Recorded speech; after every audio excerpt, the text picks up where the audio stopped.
Hola les enfants, nous espérons que vous allez bien. Nous avons quitté l'Argentine pour un autre très beau pays, le Chili. Le Chili est un pays très grand et tout en longueur. Nous avons pris un bus pour arriver à Pucón, une petite ville que nous avons beaucoup aimée et qui est réputée pour son volcan, le Villarrica. Nous avons décidé de monter tout en haut du volcan. Pendant la montée, le soleil se levait, nous avons vu de très belles couleurs. Nous avons grimpé, d'abord sur des cailloux et ensuite sur la neige avec nos piolets à la main qui nous permettaient de nous rattraper si jamais nous glissions.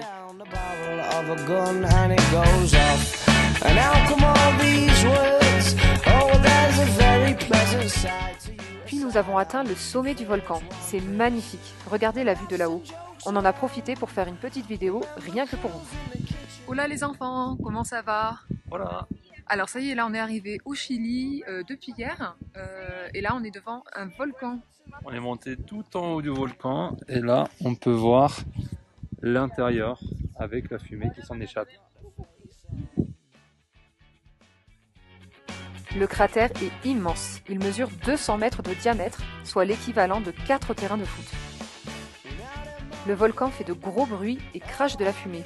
Nous devons donc par moments porter des masques pour ne pas inhaler les fumées toxiques. Nous n'avons pas vu de lave, mais la dernière éruption était en 2015, il n'y a vraiment pas longtemps. Une fois équipés, nous descendons le volcan en luge. Et oui, en luge. Ça allait très vite, mais on a bien rigolé.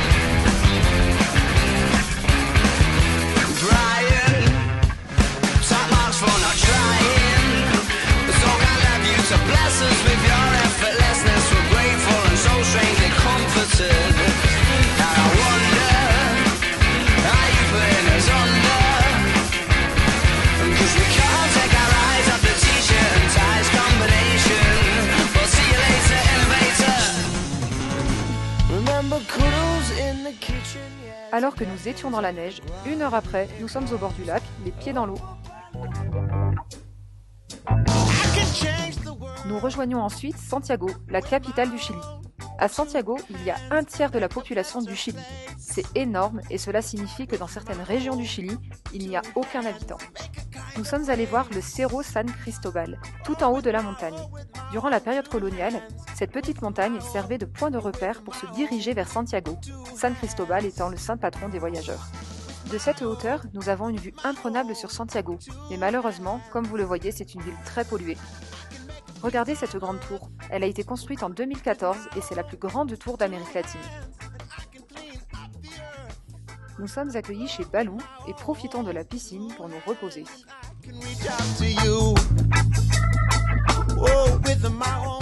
Nous sommes ensuite allés à Valparaiso, une petite ville avec ses maisons biscornues dessinant un véritable arc-en-ciel. Regardez toutes ces couleurs.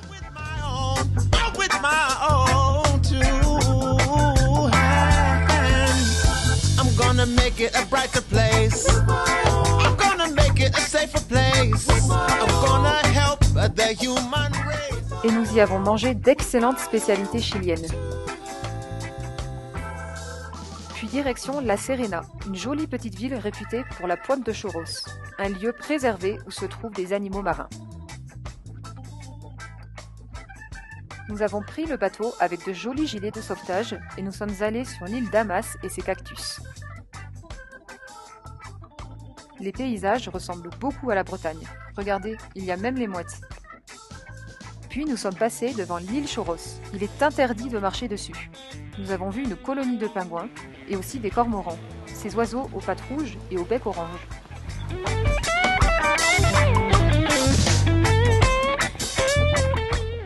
Nous avons ensuite croisé un lion de mer qui descendait un rocher.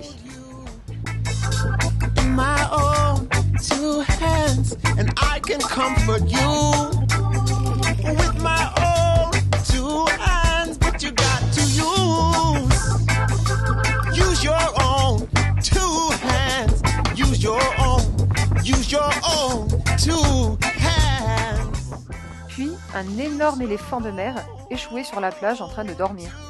Vous le voyez? C'est ensuite au pélican de se manifester avec son long bec.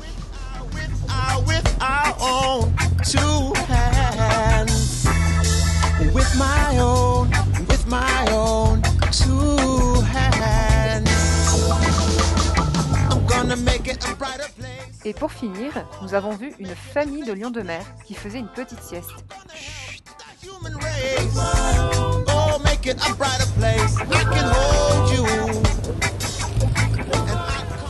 Nous nous sommes ensuite dirigés vers Atacama, l'une des régions les plus arides au monde. À certains endroits, il n'a pas plu depuis plus de 80 ans. L'Atacama est aussi un haut lieu d'observation astronomique. Le centre ALMA, qui est un grand projet international pour l'étude de l'univers, a élu domicile dans le désert d'Atacama. La sécheresse du lieu, l'altitude et l'absence de pollution sont des grands atouts pour observer les étoiles. Nous avons fait une sortie en vélo dans le désert. Nous nous sentions bien seuls. Le paysage est très particulier. Regardez, on se croirait sur la Lune. Entre la chaleur et les montées, c'est parfois un peu compliqué.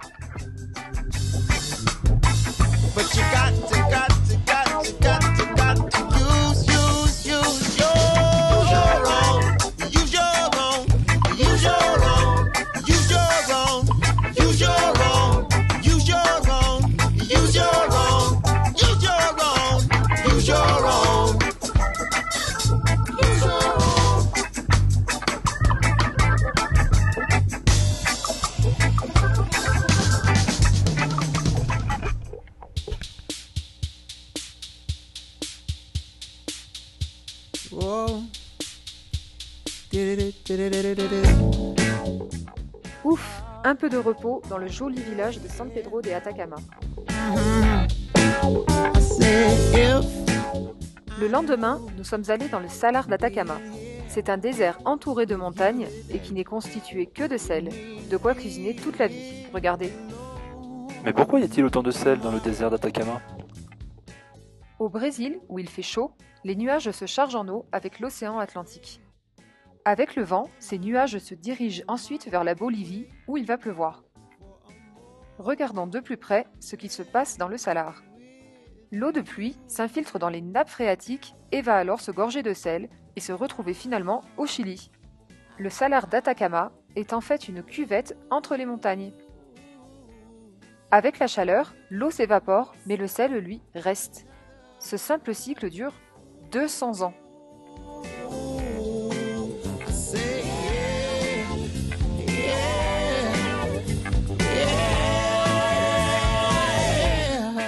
Nous avons aussi vu de très beaux paysages et des flamants roses.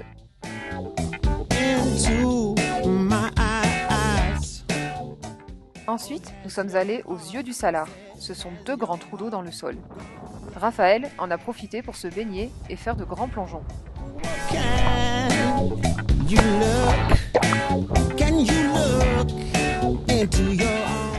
Nous nous sommes ensuite dirigés vers un très beau lagon plein de couleurs.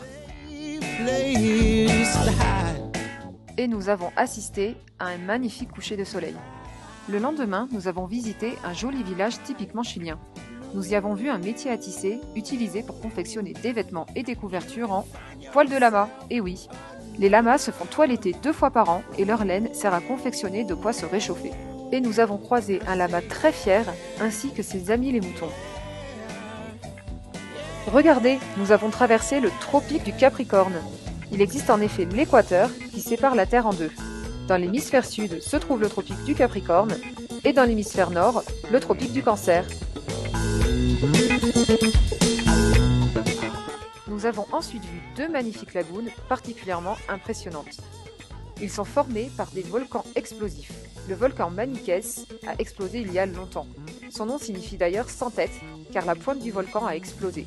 C'est ce phénomène qui a créé les 2 lagunes. Le volcan Miscanthi, qui est juste à côté, n'a quant à lui pas encore explosé. Espérons que cela n'arrive pas de sitôt.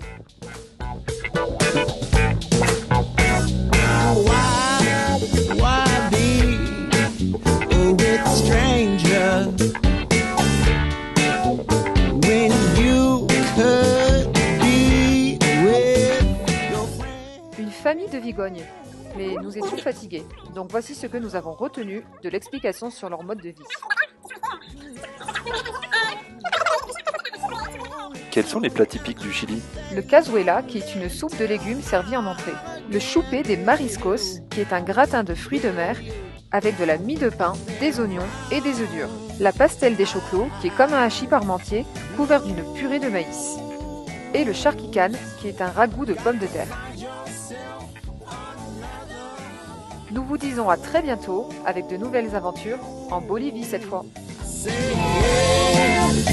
Yeah.